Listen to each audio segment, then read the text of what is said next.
अभी तक एक ड्राइवर आयोग ड्राइवर दिवस के लिए एक बार ड्राइवर राहत कोष के लिए अगर बोल देता है लोग, जितना ये लोग सभा में फूल में खर्च कर दिए होंगे ना मोदी जी अभी तक, उसमें का भी अगर कुछ बचत कर लिए होते तो ड्राइवर जो सड़कों पे मर रहे उनके परिवार न बिखरते उनके।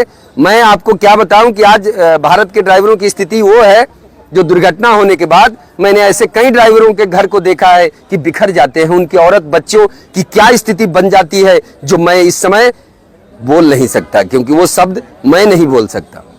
अच्छा सर, आप लोगों को जगह जगह परेशान भी किया जाता है, वसूली की जाती है, उस चीज के लिए भी आप लोग काम कर रहे हैं ना। ये जो राज्य की सीमाएं हैं, राज्य की सीमाओं पर अवैध वसूली, तो मैं कह रहा हूं कि मोदी सरकार जब ये आए थे ना तो इन्होंने कहा था कि मैं भ्रष्टाचार बंद करूंगा, लेकिन मैं आपको बता दूं कि परिवहन सेक्टर में जितना भ्रष्टाचार हो रहा है ना, ये मोदी सरकार में भी कई गुना ज्यादा और बढ़ गया है। पहले जो था ना उससे भी कई गुना बढ़ गया। अब नितिन गडकरी जी कहते हैं कि मैंने सड़कें बनाई है। अरे सड़कें आपने बनाई है तो आमदनी का जरिया बनाया है, हर कदम कदम पे आपने टोल लगाया, आपने जरिया बनाया है। आप कहते हो हमें पैसे की कमी नहीं है। अरे आपको पैसे की कमी नहीं है, लेकिन ड्राइवर जो सड़कों पे मरते हैं, जो सड़कें आपने बनाई है बेहतर, जिन सड़कों पे ड्राइवर चलते हैं, उनके लिए, उनकी व्यवस्था के लिए आपके पास कहा कभी कोई फंड आया?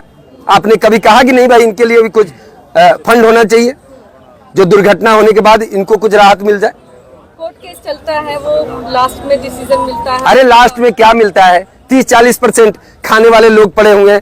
एक आदमी, मैं तो आपको बता दूं कि अभी मेरे पास उत्तर प्रदेश हरदोई जिला का एक ड्राइवर का आया है, जिसके मैं बता रहा हूं पांव कट गया। वो 6 महीने तक इलाज के लिए दर दर भटकता रहा, और जब 6 महीने बाद आता है, उसके गाड़ी मालिक ने गाड़ी को उठाया, गाड़ी भी बेच दिया, ना FIR ना कोई। जब थाने में पहुंचा, वहां के DM तक मैंने मैसेज दिया, वो कह रहे हैं FIR दर्ज नहीं हुआ।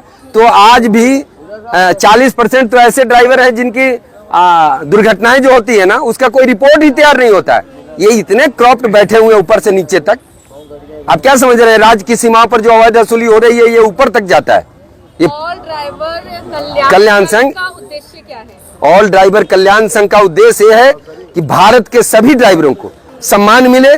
भारत के जितने भी ड्राइवर हैं, चाहे ऑटो, टैक्सी, ट्रक, बस जो भी चला रहे हैं, जो कमर्शियल वाहन, जो पेशेवर ड्राइवर हैं, उन सभी के लिए हम खड़े हैं, और उनको एक सम्मान मिले। ड्राइवर आयोग बने, ड्राइवर दिवस हो, ड्राइवर वेलफेयर बोर्ड बने, और भारत में जो आज ड्राइवरिंग के लिए आपको मैं बता दूं कि जो ट्रक चलाते हैं ड्राइवर, उनके साथ खलासी नहीं मिलता है, हेल्पर नहीं मिलता है।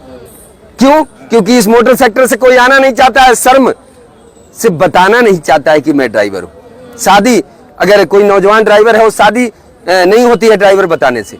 ये आप भी जानते हैं, क्योंकि आप भी इसी समाज से आते हैं, ऐसा नहीं कि आप अलग से। ड्राइवर बताने में लोग शर्माते हैं। तो मैं चाहता हूं, इस संगठन का मुख्य उद्देश्य है कि भारत के अंदर ड्राइवर बचाओ देश बचाओ, भारत के अंदर लोग गर्व से कहे कि मैं एक भारतीय ड्राइवर हूं। ये मेरा उद्देश्य है, ये संगठन का उद्देश्य है। ड्राइवर स्ट्राइक कर भी लेगा, बैठ भी जाएगा धरने पे, तो सरकार को इससे क्या फर्क पड़ेगा? फर्क पड़ेगा ना, फर्क